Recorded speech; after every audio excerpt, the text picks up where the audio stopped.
મહાદેવ મિત્રો, જય ગુરુદેવ। આપણે અહીંયા અત્યારે વૃક્ષારોપણનો કાર્યક્રમ ચાલુ છે। એમાં મહંત શ્રી સંદેશભાઈ તેમજ હાર્લિકભાઈ તેમ ગામજનો ઉપસ્થિત છે। મિત્રો, મને એકવાર વિડીયો આવ્યો તો મેં જોયો હતો સંદેશભાઈનો, જે ઢુંઢિયા પીપળિયા ગામમાં એમણે ઉમરાનું ઝાડ વાવ્યું હતું। એમાં લાખો મકોડા જીવજંતુ એનું ગુજરાન ચલાવે છે। મિત્રો, આ બહુ મહત્ત્વની વાત એ છે કે ખાલી વૃક્ષ વાવી અને આપણે વ્યૂઝ આવવું એવું નથી। આ લોકો વૃક્ષને વાવી 2-3 વર્ષ સુધી એને જતન કરે છે।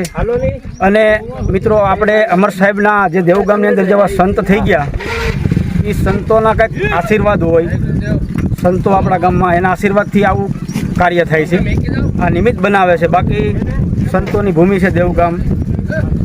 અને બીજું એ કે અમર સાહેબના કૃપાથી આવા સત્કાર્ય થાય છે। અને બસ, જય ગુરુદેવ મિત્રો, મહાદેવ।